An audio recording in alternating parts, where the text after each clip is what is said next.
Ayan, labas muna ako. Mangunguha tayo ng pang premiere. Ayan o. Ayan. Kasi wala na tayong pang premiere, kaya labas muna. Ayan o. Andito pa yung Christmas tree natin sa ating pintuan. Hindi na tinatanggal. Araw-araw, Christmas. So, ayan. Ito na. Lalabas muna si Daddy. Ayan.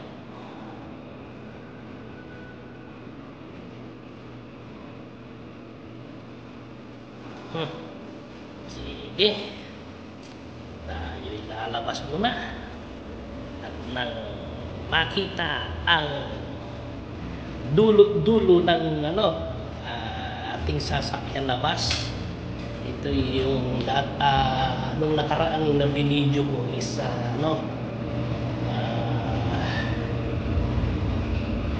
yung nag-joyride kami. So ngayon sasakay ako dulo-dulo, kaya pupunta muna ako dun sa pinakaunahan, yung dulo niya, para makita natin kung ilang oras ang tatakbuhan nitong video natin ito. Ayan, di ba? So, yun, no? Sus, kaganda ng araw. Maglalakad tayo ngayon. Ako lang pala. Ayan, oh. Diba? So, tingnan natin ngayon kung pupuntahan natin ang pinakadulo. Ayan.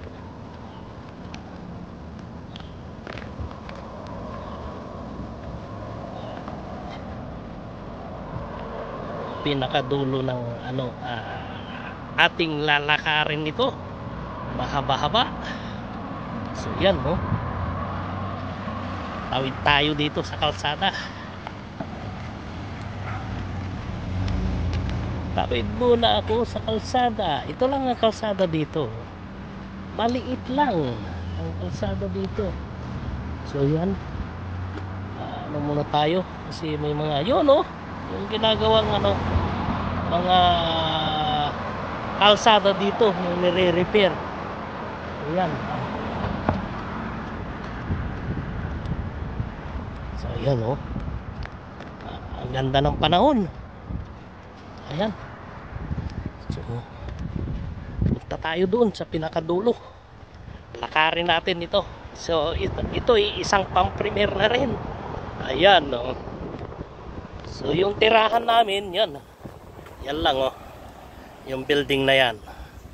So dito, yan, dito kami madalas maglakad. Gilid na kami ng dagat. Dito ako na madalas mag-fishing, yan. So hindi tayo nakapag-fishing ngayon dahil lagi tayong nakasupport. So ngayon itong araw na to, Friday, ito yung araw kasi ni Bunso, kaya itinapat ko ito na na maglakad para makita natin kung ilan oras at ilan minuto, kung ilan oras at saka kung gaano kabilis maanuan yung dulot-dulo itong na bus na dito sa island, yung bagong riding bus na mura lang ang pamasahe. Kumbaga sa ang pamasahe nito sa mga senior citizen is 50 cents. Kumbaga sa kung i-equivalent mo sa Pilipinas, medyo may kamahalan, mga nasa 25 ka muna.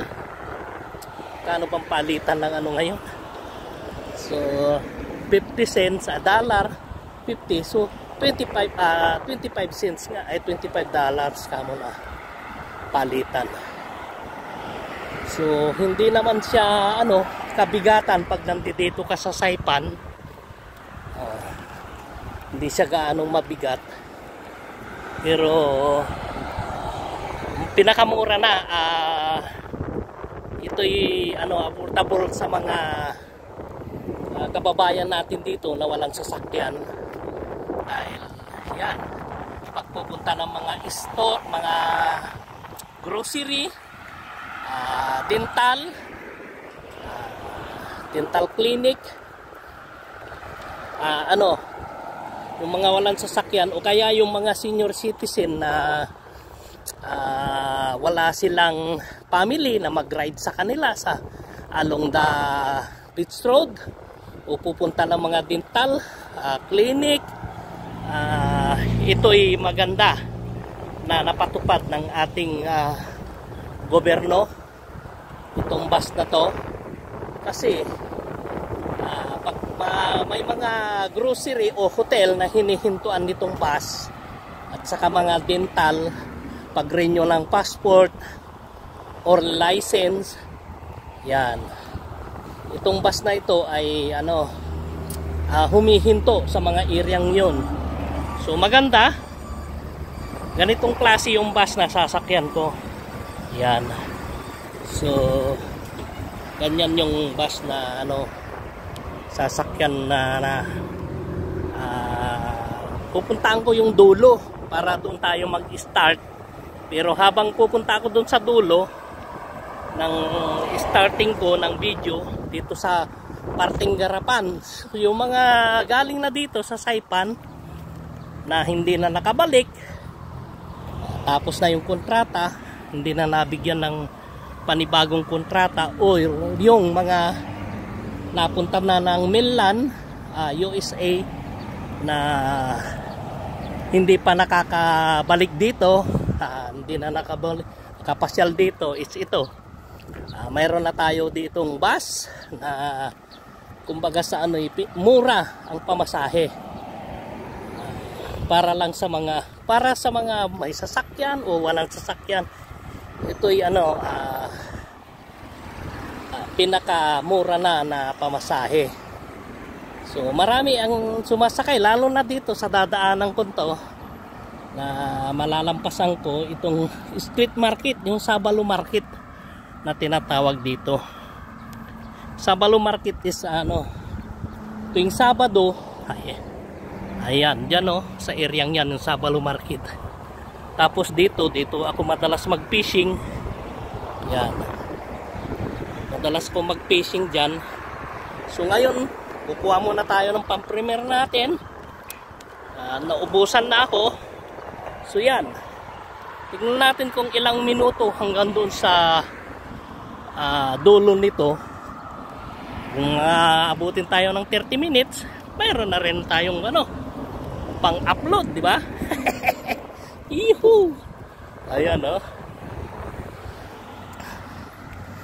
So, papasalamat din ang buong Saipan sa mga walang sasakyan dahil dito sa bus na ito.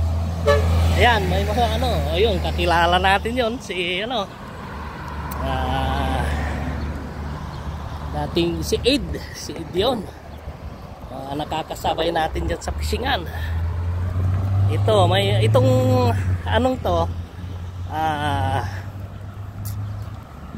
itong lugar na to, yan yung Sabalo Market. Tuwing Sabado yan, so bukas yan. Marami na rin akong nakuha dyan na video. So sa susunod, pag naisip ko na yung natin,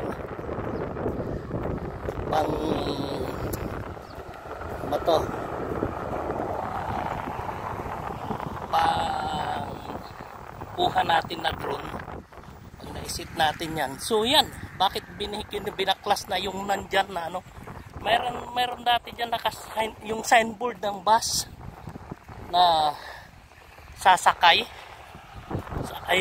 at sa kababaan.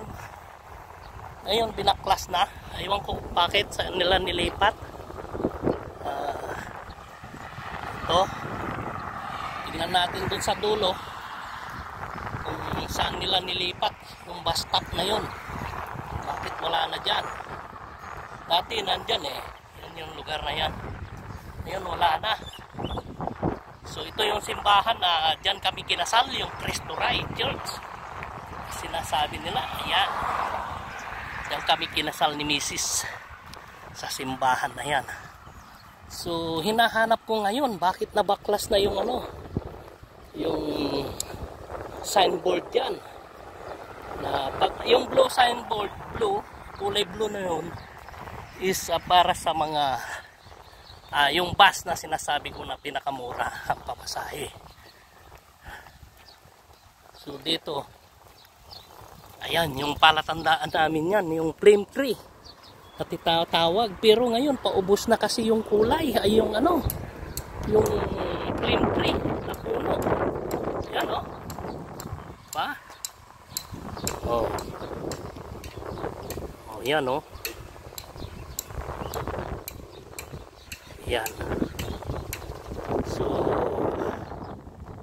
pag mayroon na yan kasi, mayroon na yung yung mga BB talakitok or skipjack. Yan. Tribali.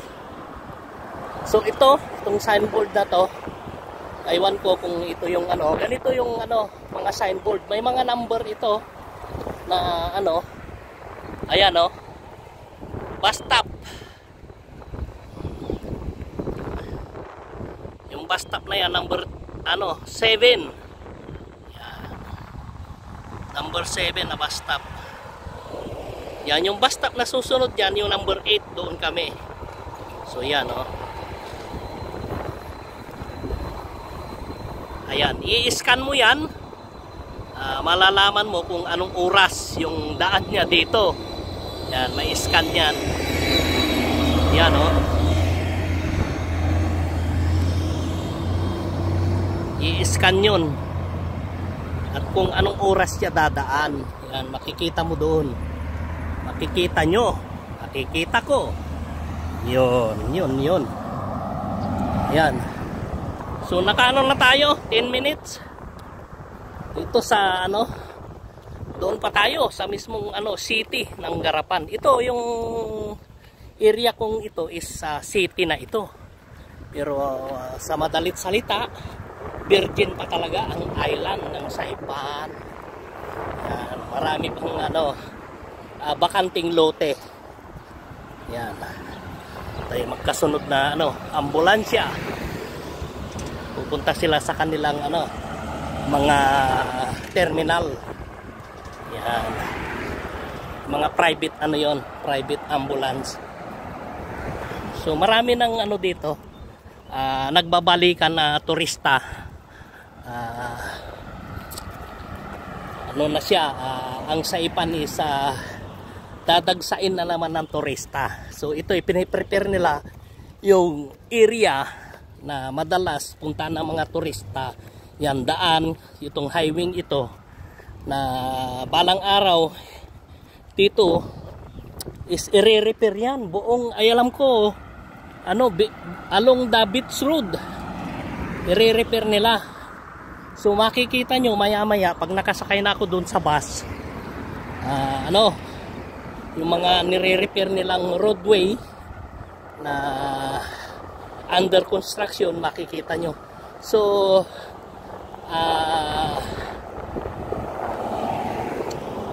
thanks nga pala sa new governor at yung nakaraang governor na ito'y inaprobahan itong ano, road repair. Yan, sa bagong gobernador ito ay pinapatuloy niya kung ano yung iniwanan ng dating gobernador.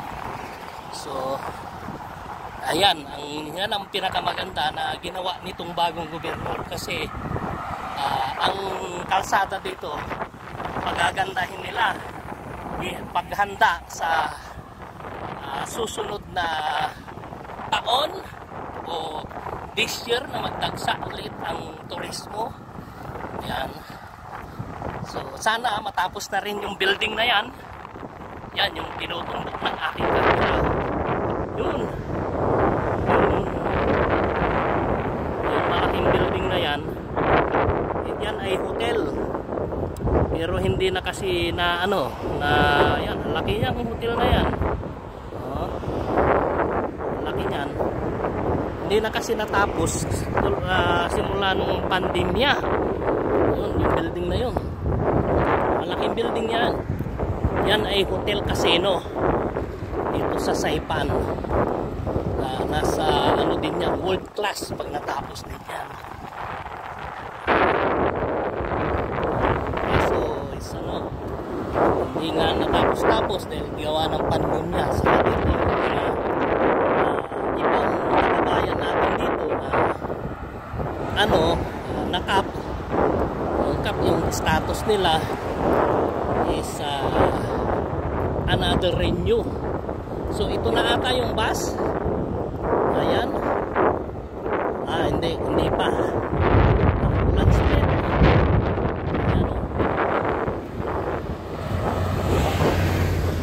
So naka 14 minutes na tayo. So yan. Malapit na tayo sa area na yung talagang noong araw is tagsa ang turista lalo sa gabi. At diyan kami madalas ng mga barkada tatambay yan sa areang yan. Itong pupuntahan ko yung sinatawag nilang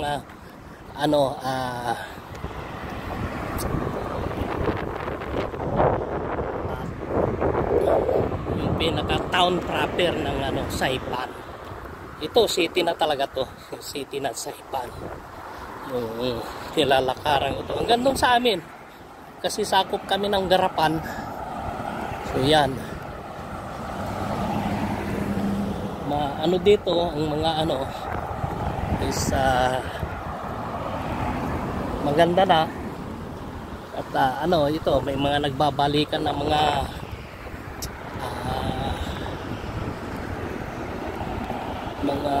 establishmento. Ito tulad nitong hotel na to yan. Itong hotel na to is ito bagong gawa din yan. Bagong gawa din yan. Kaso nung ng pandemya nga talaga wala na. Hindi na naituloy. So maraming building na malalaki. Nito mga nito mga Chinese ayan hindi na rin naituloy kasi nga gawa nung pandemya natakot sila na baka mamaya hindi na bumalik ang turista dito is bagsak na ekonomiya. Hindi naman lahat, hindi naman bagsak na bagsak, pero talagang makikita natin na sa buong mundo is naapektuhan ng simula nung nagpandemya, di ba? So ngayon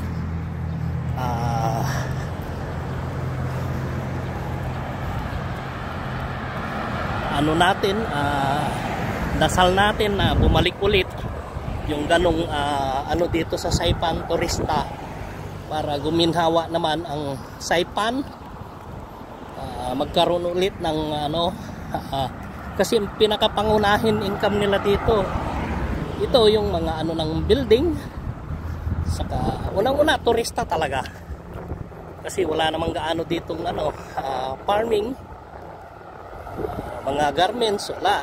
So pinakaunang nila dito sa Saipan is yung turismo. So yan ang natin, pinaghahandaan ng dito sa Saipan, yung pagdagsa ulit ng mga turista. So itong areang ito, yan kung makikita nyo, yan yung pinaka mall dito sa Saipan. To. Yan. Yan ang pinaka mall. Yung DFS. Yan tinatawag. Diyan kami madalas magtambay ni Bunso pag araw ng Friday. Ayan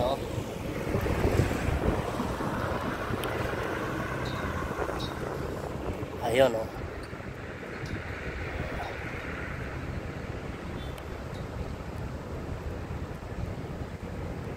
Ayan.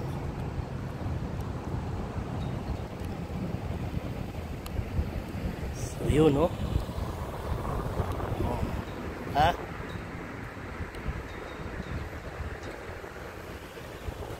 Oh, yan.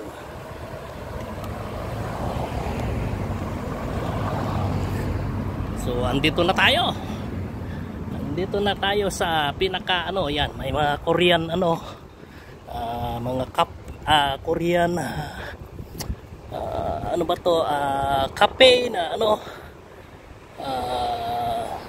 European saka Korean restaurant, Namdaemun. Namdaemun.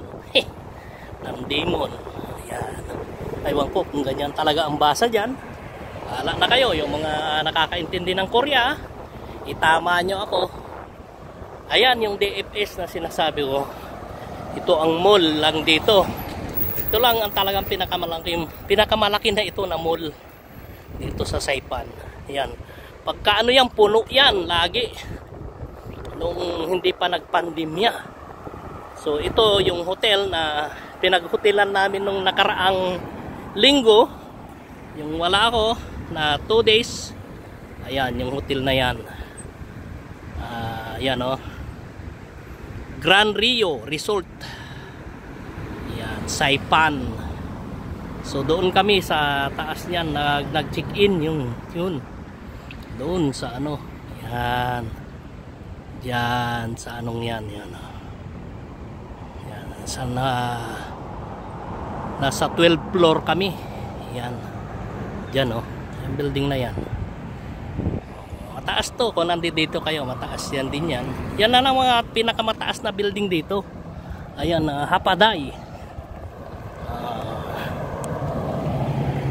Sakop dito ng ano, Grand Rio Hotel. Ayan. Pero ito, kung natapos ito lang pinakamalaki na building dito sa Saipan. Itong ano, Imperial Palace tawagin. Yan. Yan to, itong hotel na to. Imperial Palace. Ayan o. Pinakamataas na yan at pinakamalapad na hotel dito sa Saipan kasi ano na yan, resort resort and casino. Yan ang gagawin dyan.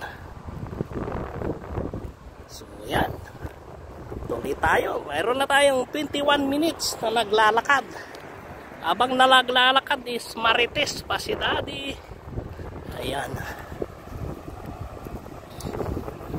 So yun, ano natin dito is yung bus na sasakyan natin. Doon natin aabangan kasi may mga ruta yan, south to north. Aywan ko kung ito pupuntahan ko northbound o southbound. Pero ang binabalak nila dito, nako, andun na yung bus doon sa hintayan. So pagka hindi tayo nakaabot doon, hindi ako nakaabot doon at umalis na yon, 1 hour ang palipasin ko bago ako makasakay ulit. So pag nakaalis na yon, hindi ka pwedeng ano pumara. Basta may ano lang sila, mga bus stop na may mga by number. Pag wala ka doon, kahit na 2 hakbang, kahit parain mo, hindi talaga hihinto kasi may time sila. At saka doon talaga ang hintayan. Kailangan andon ka sa areang yun bago dumaan yung bus. Ayan o. So ito na ang pinaka city.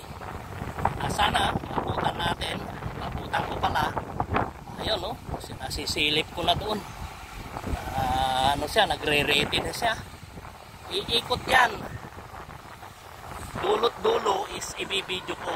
So yan, mayroon na lang 22 minutes. So pang premier na rin ito. Yan yung mga store dito, ano ng mga turista dinarayo. Yan ha, nililinis na yung mga mga harap ng magdadagsan na rin siguro ang turista. Yan ang mga pinaghahandaan.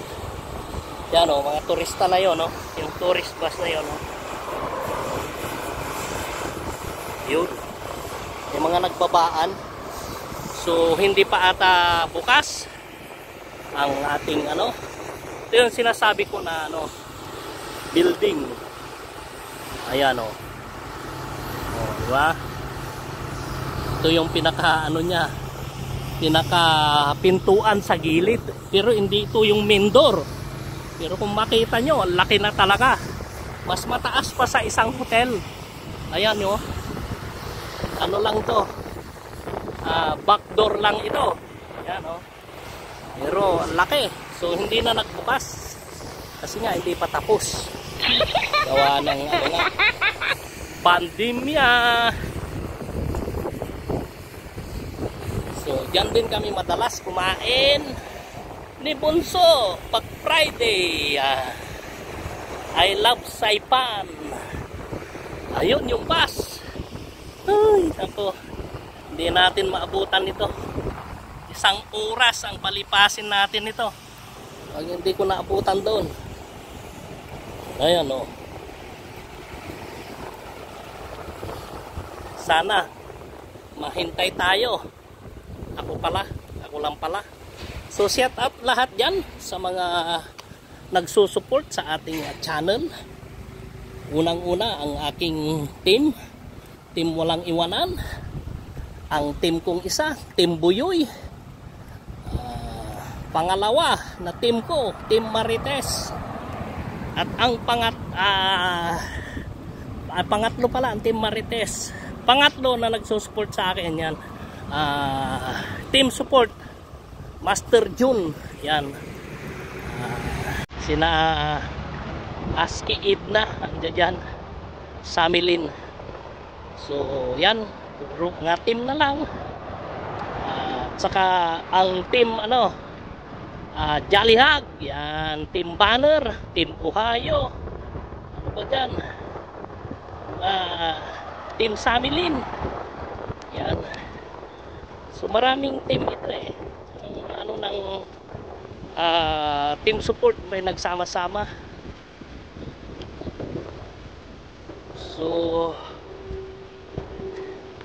ito na tayo sa parting harapan. So lahat ng team na pumunta sa akin, yan, Team Sako, namasyal na nung nakaraan, si anak Celeste, yan, Team Ayuda, Team Ayuda, pang-apat na aming team. Yan, Team Ayuda, pero nasa parting Middle East, hindi kami magkatugma kasi ng time. Dati noon, madalas ako sa kanila kasi hindi pa busy masyado si Daddy. Marami kasing sinasalang na ngayon si Daddy, kaya ano, dati nakapokus lang ako sa kanila, Team Ayuda, kasi yun ang founder ako ng Liits dati doon. So ngayon dumami na yung mga sinasalang natin, bihira na. Napapasyalan ko na lang si Idol Jerry vlog, kasi yung time niya 1 hour lang ang difference ng ano namin dalawa, time. Sa Pilipinas siya kasi 2 hours ang pagitan namin dito sa Saipan. Parting Middle East 7 hours, so hindi magkatugma. Yung iba nga hindi nakakasupport sa akin premier dahil sa mga time nila. Ayan, malapit na ako. Sana bago siya umalis makasakay muna tayo. Ayan o, yan o, itong lugar na to, yan, nire-repair na nila yung kalsada kasi nga yung paghanda sa parating na mga turista, pagdagsa ng mga turista dito sa Saipan. May mga nabagong hotel na dito, yung ano, hotel na Crown Plaza. Yan ang pinakabagong ano dito. Bininta yung Pesta Hotel, ginawang Crown Plaza. So ngayon, ito na yung bus na sasakyan natin. So sana makasakay tayo. So end ko na to. Ayan, don't forget to subscribe, like and share. Family Life 1213. See you the next vlog.